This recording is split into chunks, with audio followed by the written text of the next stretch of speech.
va commencer. Donc aujourd'hui, on va parler d'outils open source pour piloter Active Directory en mode web. Alors, voilà le plan de la conférence. Ah oui, du coup, vous ne voyez pas.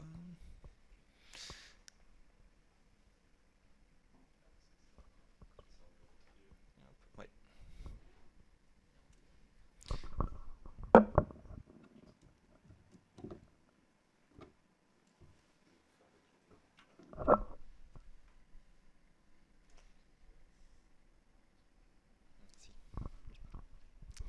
Donc le plan de la conférence, je vais commencer par me présenter ma société. Ensuite, on parlera du projet LDAP Toolbox, qui était à l'initiative en fait des deux interfaces qu'on va voir, qui sont Self-Service Password et Service Desk. Et avant de parler de Self-Service Password et Service Desk, on fera un petit détour par LTB Common, qui est la bibliothèque commune à ces deux librairies. Alors, donc je m'appelle David Coutader, je travaille dans le domaine de la gestion d'identité depuis à peu près une douzaine d'années maintenant. Et je suis passionné d'open source, donc là n'hésitez pas à me parler de ces sujets après la conférence, ou vous pouvez aussi me contacter, voilà, ces coordonnées, donc à mon adresse mail, ou sur Mastodon ou LinkedIn. Je travaille pour la société Vortex, Vortex qui est une société dédiée donc à l'open source. On fait principalement de l'expertise, mais on fait aussi de l'édition et de l'hébergement. Voilà, de l'hébergement depuis un peu moins longtemps, mais quand même. La particularité étant qu'on contribue à de nombreux logiciels. Alors soit qu'on porte carrément les logiciels en question, je pense par exemple à les LDAP, où voilà, on a beaucoup de développeurs impliqués dans le produit et on est extrêmement impliqué là-dedans. Mais on contribue aussi à d'autres logiciels, voilà, on fournit des patchs, des corrections et on fait des tickets voilà, quand on en a l'occasion. On contribue notamment aussi à LSC, qui est un petit outil de synchronisation. Les LDAP-NG, c'est notre outil de web SSO. LDAP Toolbox, je vais en parler donc dans cette conférence. Et Fusion IAM, qui peut peut-être vous intéresser également, qui est notre solution pour déployer en conteneur des briques d'identité qui ont l'avantage d'être déjà préconfigurées entre elles. Donc vous pouvez l'utiliser directement. Donc c'est des conteneurs Docker qui ont un annuaire, des interfaces, le web SSO, les LDAP-NG, voilà, donc toutes les briques qu'il vous faut pour tester, voire déployer en production chez vous. On est aussi partenaire donc, avec un certain nombre d'acteurs, donc Red Hat, Bluemine, Collabora Online et OnlyOffice. Voilà, en termes d'offres, on a 5 offres principales. Donc Woopla qui vous permet de déployer votre code en conteneur. vSuite qui est le portail collaboratif. Voilà, donc vous retrouverez tous les outils habituels, mail, messagerie, contact, visioconférence, etc. WAS qui est notre offre de support. WAS qui est relativement nouveau, qui est notre hébergement souverain. Donc il y a 3 data centers dans lesquels vous allez retrouver des machines dédiées Vortex et avec une fibre aussi entre les data centers qui est dédiée à Vortex. Et enfin, WIDAS, qui est notre offre de gestion d'identité, qui s'appuie ni plus ni moins en fait que sur Fusion IAM, ce que je viens de vous présenter donc tout à l'heure, les différents conteneurs correspondant aux composants d'identité. Alors, parlons maintenant donc du projet LDAP Toolbox. Alors, c'est une initiative qui en fait a été lancée il y a à peu près une quinzaine d'années maintenant. Le but de cette initiative, c'était de fournir au départ surtout des paquets OpenLDAP pour les principales distributions du marché. Le problème étant que les versions de ces distributions étaient souvent en retard, parfois même avec plus de 20 versions mineures de retard. Et donc voilà, donc cette communauté fournissait des paquets pour les distributions Red Hat et Debian. Autour de ça, le projet a évolué, on en a rajouté en fait des scripts d'exploitation et de supervision aussi. Tout ça a été aussi fourni dans les paquets et sous licence GPL. Vous retrouverez aussi le code de tout ça sur GitHub actuellement. Notez aussi que c'est un projet qui est référencé à l'OW2, Open World Consortium. C'est disponible aussi sur le site. En fait, si vous voulez tous les liens de ça, il y a un site vitrine qui vous permet à la fois d'accéder aux ressources et aux paquets en question. Alors pour entrer un peu plus en détail justement sur les paquets, donc comme je disais, c'est pour les distributions de type Red Hat ou de type Debian, et les fameux utilitaires d'exploitation, donc principalement se basent sur slapdecli, qui est voilà, un petit script qui permet non seulement de faire des choses basiques, typiquement les arrêts et relances de service, mais aussi de plus s'attarder sur l'exploitation, donc tout ce qui est réindexation de base, backup de données, restauration, ou backup de configuration et restauration de configuration également. Et voilà, et tout ce qui est aussi statut du service, statut de l'état de réplication. Voilà. Donc il permet de faire pas mal de choses et de vous simplifier la vie au lancement. Voilà. Et avec ça, on fournit aussi des paquets dédiés pour des modules complémentaires. Donc pareil, vous n'êtes pas obligé de recompiler en fait, des modules supplémentaires que vous voulez utiliser. C'est fourni dans des paquets en plus. Voilà, on a aussi des outils de supervision. Voilà, les principaux étant des indicateurs qui vous permettent de récupérer les temps de réponse des annuaires. Ça, c'est un peu l'indicateur principal.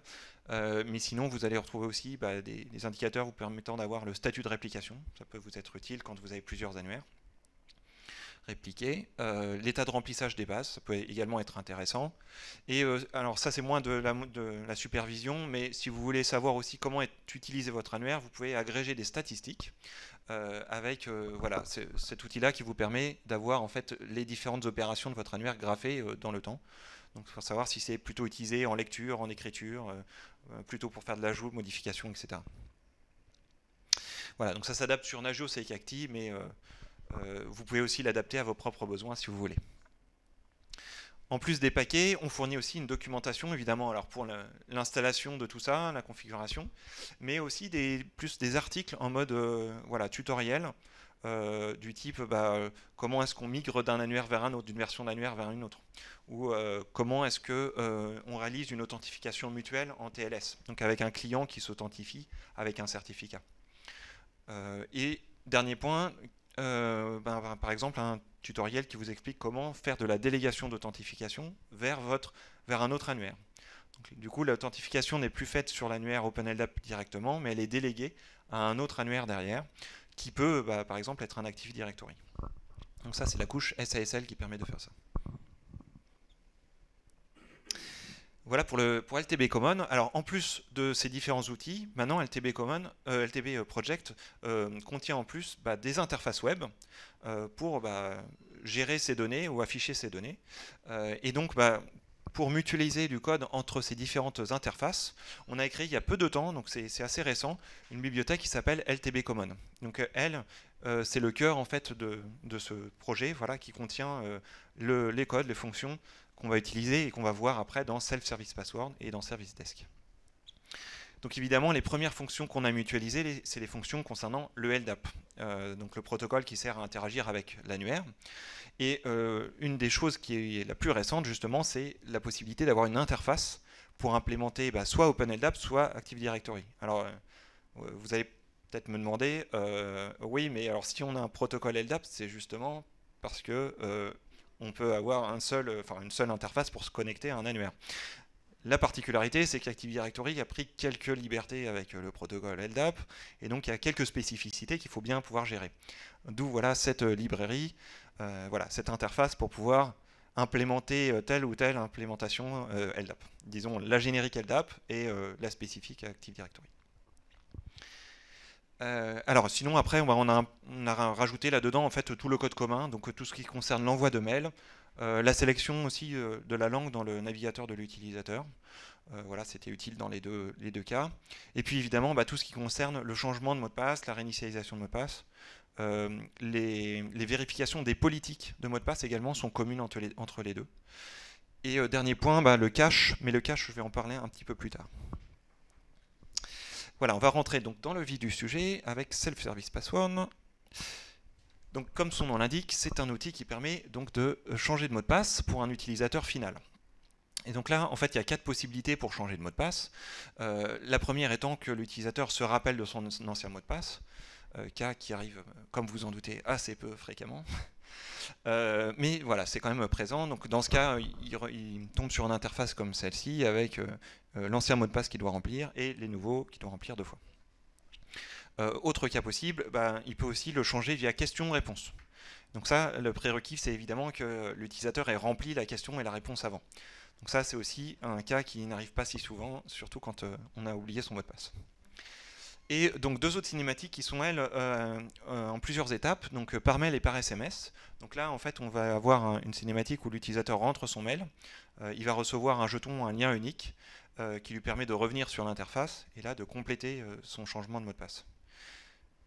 Avec évidemment la contrainte qu'il faut que l'utilisateur ait un mail, et que le mail soit accessible sans avoir besoin de rentrer le nouveau mot de passe, quoi. SMS, c'est à peu près la même chose, sauf que l'utilisateur final reçoit un code via son SMS. Voilà. Notez aussi que l'outil permet aussi de changer de clé SSH, petite fonctionnalité que vous pouvez activer en plus, qui ouvre un nouvel onglet, qui est compatible avec les notions de pré- et post-traitement. Donc ça peut être très utile si vous voulez en fait piloter les changements de mot de passe vers différentes interfaces, annuaires, API, etc. Rien ne vous empêche en fait de faire appel à ce post-traitement pour appeler un script et propager ce mot de passe à 1, 2, 3, n annuaires supplémentaires. Nativement dans l'outil, il y a aussi un système de notification. Donc vous pouvez, quand vous changez de mot de passe, vous recevez des notifications. Très utile également. Et donc comme je disais, c'est maintenant compatible avec Active Directory. Alors justement, en quoi c'est compatible avec Active Directory? Eh bien, donc on a une nouvelle option ADmon qu'on peut activer pour rendre l'outil, le basculer dans ce mode. Et donc dans ce cas, il va pouvoir en fait gérer l'attribut spécifique d'AD qui est Unicode Password, avec le format qui est derrière. Si vous activez ce mode, n'oubliez pas également, il y a une contrainte importante qui est que toutes les connexions vers l'AD devront être en TLS, enfin toutes les connexions en tout cas pour changer le mot de passe. Si vous ne l'activez pas, si vous ne le mettez pas en place côté Self-Service Password, eh bien ce sera refusé côté Active Directory, ce qui est plutôt une bonne chose en termes de sécurité. Et donc, une fois que vous avez activé ça, c'est fonctionnel. Donc, vous avez quelques options spécifiques que vous pouvez configurer. Donc, une première qui vous sert, Force Unlock, à déverrouiller automatiquement au changement de mot de passe. Donc, ça peut être pratique pour permettre aux gens d'être autonomes. Si leur compte est verrouillé, ils peuvent se déverrouiller automatiquement avec ça. Une autre option qui est Force Password Change. Donc, ça, plutôt si c'est un admin éventuellement qui fait la modification. Eh bien, on peut activer cette option pour demander à l'utilisateur de changer le mot de passe à sa prochaine connexion, par exemple sur son poste client. Et troisième option, Change Expire Password. Donc ça permet d'autoriser le changement d'un mot de passe expiré, puisque de base, c'est pas possible. Et donc, comment ça marche? Eh bien, en fait, c'est un compte admin que vous devrez renseigner dans Self-Service Password, qui sera celui qui fera la modification, et donc qui sera autorisé à la faire côté Active Directory. Voilà. Donc aussi très pratique pour permettre d'autoriser de changer le mot de passe expiré. Quelques autres fonctionnalités. Donc il y a une API REST aussi pour pouvoir en fait changer le mot de passe via cette API. Il y a une protection des attaques par brute force. Donc ça c'est assez simple, c'est un système où vous avez en fait un rate limit que vous configurez et vous n'avez pas droit à plus de temps de modification par minute, ou temps d'action par minute. Donc ça peut être utile aussi de protéger l'interface par ça. Très intéressant également la notion de multi-tenant. En fait, donc Self-Service Password, c'est une application en PHP qui va être souvent protégée par un reverse proxy, enfin un serveur web en amont, type Apache ou Nginx. Vous pouvez configurer en fait assez simplement sur votre serveur web une entête HTTP qui va aiguiller en fait Self-Service Password pour qu'il utilise un fichier de configuration ou un autre. Et donc ça vous permet en fait avec un seul déploiement de Self-Service Password d'avoir n instances pilotées, enfin hébergées sur votre serveur web, qui ira du coup taper sur tel ou tel annuaire. Dans les fichiers de configuration, vous pouvez surcharger les paramètres pour aller taper dans un annuaire ou un autre. Vous avez aussi un système de gestion de l'entropie. Donc j'ai une capture d'écran un peu plus loin pour vous montrer un peu à quoi ça ressemble, mais pour voir un peu la force du mot de passe au moment où vous le tapez. Une contribution externe également intéressante, c'est il y a maintenant la possibilité d'avoir des champs de mots de passe personnalisés. Donc vous pouvez avoir des attributs spécifiques dans lesquels vous allez mettre des mots de passe qui ne seront utilisés que par des applications spécifiques, avec des méthodes de hash que vous pouvez configurer. Il y a un système de CAPTCHA. Alors le système de CAPTCHA n'est pas récent, mais ce qui est récent, enfin les nouveautés, c'est que maintenant c'est beaucoup plus modulaire. Donc vous pouvez configurer, vous pouvez continuer à utiliser le système de captcha interne, mais vous pouvez aussi configurer un autre module, comme le nouveau module Friendly Captcha ou reCAPTCHA. Et voire même, vous pouvez développer votre propre module assez facilement, puisque encore une fois, c'est complètement modulaire. Et enfin, donc le nouveau système de cache, donc ça aussi on l'a mis en place très récemment dans la version 1.7. On l'utilise principalement pour deux choses, pour la gestion des sessions longues d'une part. Alors les sessions longues, c'est par exemple quand vous avez une cinématique en plusieurs étapes comme la réinitialisation par mail. En fait, on stocke dans le cache les jetons qui vont être utilisés par la suite, et pour se rappeler de à quelle étape l'utilisateur en était en fait. Et donc pour que ça fonctionne, on utilise le cache. Donc voilà, donc maintenant ce cache là il permet de stocker, il est plus modulaire, il permet de stocker ça en local sur votre machine. Mais si vous avez plusieurs instances de self-service password, vous pouvez aussi utiliser une base commune, comme un Redis par exemple. Et le deuxième cas pour lequel on utilise le cache, c'est pour éviter les rejets de formulaires également. On passe en fait un jeton de page en page, ce qui nous permet de vérifier que les pages n'ont été envoyées qu'une fois, et donc ça améliore un peu aussi la sécurité. Voilà pour Self-Service Password. Alors, parlons maintenant un peu de Service Desk. Donc Service Desk, c'est un peu les mêmes technologies dedans, donc c'est aussi du PHP avec un serveur web. Par contre, c'est pas du tout la même population en cible qui va utiliser cette application. Là, on est plus sur une population d'administrateurs, ce qui veut dire qu'il va falloir que vous protégiez en fait cet accès par une méthode d'authentification quelconque ou un système de protection pour que seuls les administrateurs puissent s'y connecter. Donc une fois qu'ils s'y connectent, vous arrivez sur ce genre d'interface avec la possibilité de configurer les attributs que l'administrateur voit sur les utilisateurs qu'il peut lister. Donc là, dans l'exemple, on a tapé un utilisateur en haut et il nous affiche en fait les données de cet utilisateur. S'il y en a plusieurs, on a des listings pour voir un peu tous les utilisateurs qui existent. On peut configurer également, donc on peut configurer les attributs qu'on voit ici. On a également le statut du compte. Donc ça, ce sont des méta-attributs internes à l'annuaire qui permettent de savoir si le compte a été créé il y a longtemps, la date de création, la date de modification de compte, la date de dernier changement de mot de passe. Voilà, ce genre de choses. On peut aussi vérifier le mot de passe de l'utilisateur. On peut le changer directement. Donc avec justement, là vous voyez la barre d'entropie qui se remplit au fur et à mesure qu'on tape le mot de passe. Donc c'est dynamique, hein, ça s'adapte au fur et à mesure qu'on tape le mot de passe. Et également la possibilité de verrouiller et de bloquer des comptes. Donc l'administrateur a aussi la possibilité d'agir pour bloquer les comptes ou les débloquer. Comme pour Self-Service Password, il y a aussi une notion de pré-traitement et de post-traitement. Donc pareil, vous pouvez, après un changement de mot de passe, le propager à d'autres systèmes. Il y a aussi un système d'audit. Donc ça peut être utile aussi, donc qui permet de tracer toutes les actions qui sont faites via l'interface dans un fichier d'audit que vous pouvez aussi consulter via l'interface directement. Là-dedans, il y a un menu qui permet de voir toutes les dernières traces. Voilà, et également une notification par mail pour le changement de mot de passe. Donc comme Self-Service Password, c'est maintenant compatible avec Active Directory. Donc vous pouvez modifier le mot de passe qui sera le fameux mot de passe basé sur Unicode Password. Service Desk, il comprend quand le compte est verrouillé grâce à l'attribut Logout Time. Donc il peut vous l'afficher, vous pouvez vous le prendre en compte dans l'interface. Il peut aussi savoir si le mot de passe est expiré. Donc là, il se base sur l'attribut password l'asset et il ajoute en fait la date, la durée de vie du mot de passe, qui est password max age, pour en déduire en fait si le mot de passe est expiré ou pas. Et il sait aussi, il comprend aussi si le compte est activé ou désactivé. Donc ça, c'est un flag qui est contenu dans l'attribut user account control, qui peut déterminer et voir si il est bloqué ou non. Dernier point aussi, alors maintenant on a aussi configuré dans ce Service Desk la notion de recherche paginée, puisqu'en fait dans Active Directory vous avez une limite par défaut à 1000 entrées quand vous récupérez une recherche. Et donc quand vous avez des listings de comptes avec plus de 1000 entrées, là vous seriez bloqué. Et donc là, la pagination elle permet de passer outre un peu cette limite, puisque du coup le Service Desk, ce qu'il va faire, c'est qu'il va demander les pages une par une jusqu'à obtenir l'intégralité des résultats.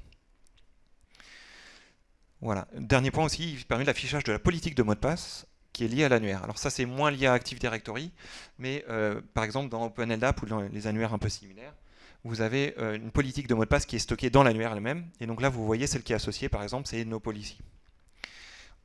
Voilà. En plus de cette politique de l'annuaire, vous avez le moyen de définir une politique de mot de passe locale à Service Desk, et donc elle s'affiche ici. Donc vous voyez par exemple ici la barre d'entropie, mais vous avez aussi tout un tas d'autres critères, nombre minimum de caractères, minuscules, majuscules, etc. Pareil, qui s'adaptent en temps réel pour vous dire si le mot de passe que vous êtes en train de taper, il est bon ou pas. Voilà, et donc ça c'est une nouveauté aussi pour la version 0.6 qui a été publiée il y a très peu de temps, dans la semaine en fait, pour être précis.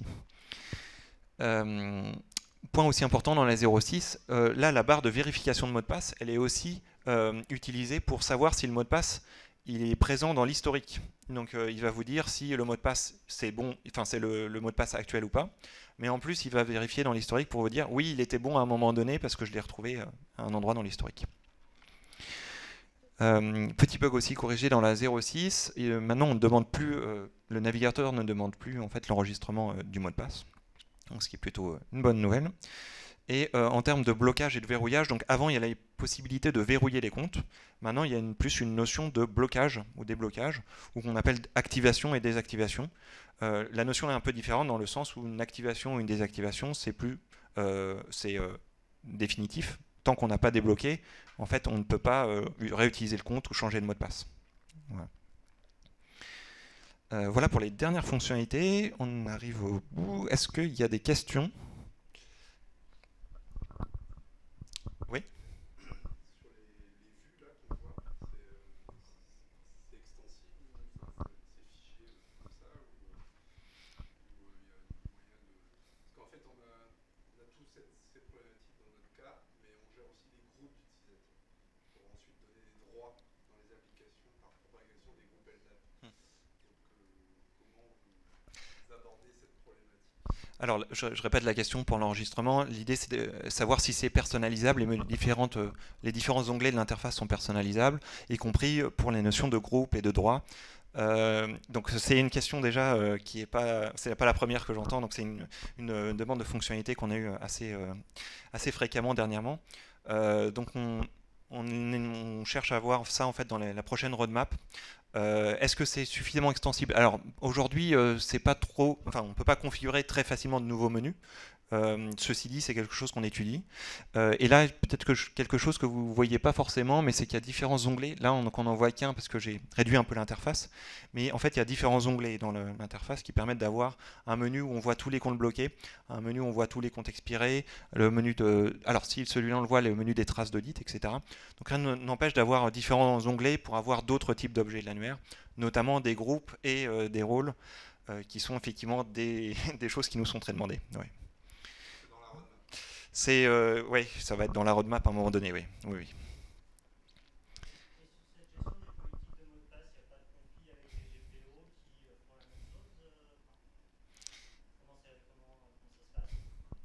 Alors, donc pour les politiques, justement, pour Active Directory, l'idée pour l'instant, c'est effectivement que la politique de mot de passe, vous la configurez en local dans l'outil pour refléter en fait la politique à appliquer.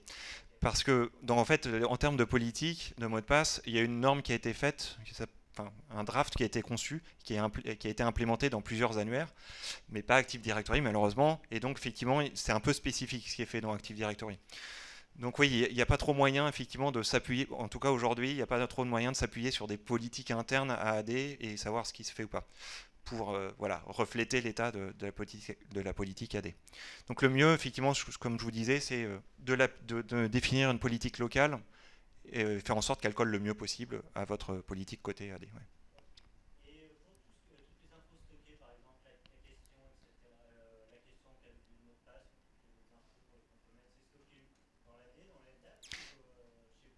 Oui, oui. Alors, donc les questions, c'est uniquement pour le self-service password. Et effectivement, c'est stocké dans l'annuaire, ouais. Dans un attribut. Ouais, c'est ça. Oui, tout à fait. Un attribut pour la question, un attribut pour la réponse. On arrive au terme. Merci pour votre attention. Si jamais vous avez d'autres questions, donc vous pouvez chercher le stand Vortex. Je serai ravi d'y répondre par la suite. Merci à tous.